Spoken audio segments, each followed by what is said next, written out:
الفلاح یعنی کامیابی کی اکیڈمی، یعنی وہ انسٹیٹیوشن یا وہ سنستھان جہاں پر بچوں کو ایسی تعلیم دی جائے کہ وہ تعلیم حاصل کر کے دنیا اور آخرت دونوں کی کامیابی حاصل کر سکیں۔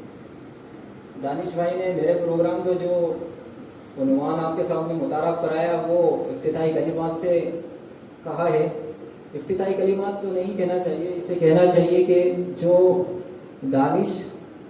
حافظ دانش صاحب کو جو پروگرام یعنی کہ جو ان کا انسٹیٹیوشن چل رہا ہے اس کا کیا پروگرام ہے، یعنی وہ کس نہج کا، یا آپ کے بچوں کو کیا دے گا، یا آپ کے بچوں کو اس کی، یا مسلم بچوں کو اس کی کیا ضرورت ہے، یا ان کے پاس کیا یونیک ہے جس کی ضرورت ہے، وہ میں آپ کے سامنے وہ شارٹ کے اندر ایکسپلین کرنا چاہوں گا۔ اعوذ باللہ من الشیطان الرجیم، بسم اللہ الرحمن الرحیم، لا يستوی الذین یعلمون والذین لا یعلمون۔ قرآن کی آیت ہے یہ، جس کا سادہ سا میننگ ہے کہ جاننے والے اور نہ جاننے والے برابر نہیں ہو سکتے، سبھی لوگ جانتے ہیں۔ اگر کوئی ہمارے سیڈنگ میں نیا کوئی شخص آ جائے تو اگر وہ راستے نہ جانتا ہو تو اس میں اور ہمیں بڑا ڈفرینس رہے گا۔ ہم اپنے سٹی کے اندر کہیں سے کہیں بھی جا سکتے ہیں کیونکہ ہمیں علم ہے، اس کو نہیں ہے تو بہت واضح ہے۔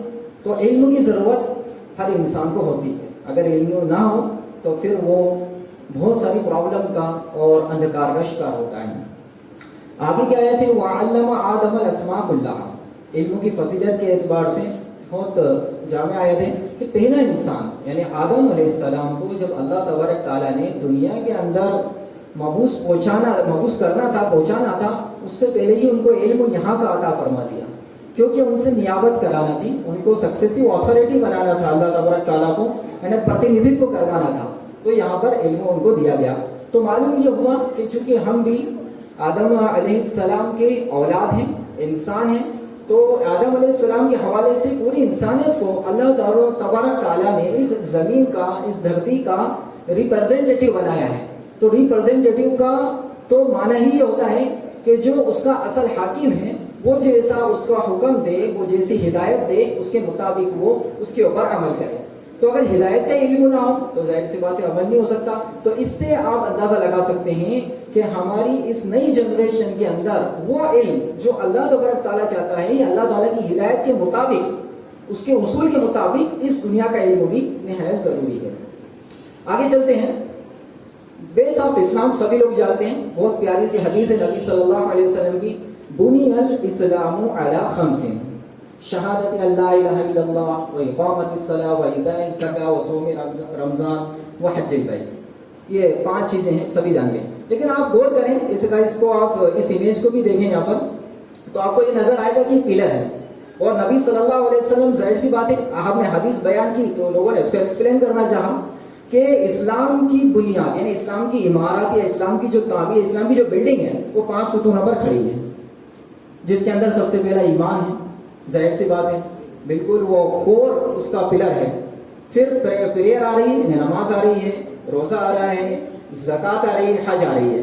تو بالکل صحیح بات ہے کہ اگر آپ نے پلر ہی نہ بنائے ہوں تو آپ کا مکان تعمیر ہی نہیں ہو سکتا۔ لیکن سوال یہ اٹھتا ہے کہ صرف پلر تو بنا دیے جائیں لیکن بلڈنگ نہ بنائی جائے، اس کے اوپر تعمیر نہ کی جائے، تو کیا یہ پاسبل ہو سکتا ہے کہ ہم اسے مکان کہہ سکیں اور ہم اس کے اندر رہ سکیں؟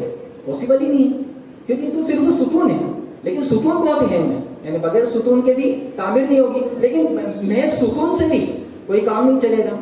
تو جو آگے آپ کو بتانا چاہ رہے ہیں کہ دانش بھائی آپ سے چاہتے کیا ہیں، آپ نے انسٹیٹیوشن میں بچوں کو کیا تعلیم دینا چاہتے ہیں؟ یہ جیسے کہ اسلام کی بنیاد ایمان، ڈبل ریپیٹ ہو گیا میرا، نماز، زکوٰۃ، روزہ، حج سبھی کو معلوم ہے، لیکن اسلام جس کا نام ہے وہ دین ہے۔ ان الدین عند اللہ الاسلام، اسلام جو ایک مکمل نظام حیات ہے، Islam is a complete way of life ہے۔ تو ہم صبح سے اس کو سمجھ سکتے ہیں کہ ٹھیک ہے یہ بنیادی باتیں تو اس کے اندر آ گئی، سبھی کو معلوم ہے، ہر مسلمان اس کو جانتا ہے کہ بھائی ایمان ہے، روزہ ہے، نماز، زکوٰۃ، حج ایٹسٹرا، یہ چیزیں ہیں۔ لیکن خلفائے راشدین کی پوری سیرت اس بات کا کے اوپر شاہد ہے، گواہ ہے پریکٹیکل کہ نہیں، اسلام پوری تعمیر ہے تو وہ ایسے ہوتی ہے۔ کیا ہوتا ہے اس کے اندر؟ انسان ظاہر سی بات ہے سماج میں جیتا ہے،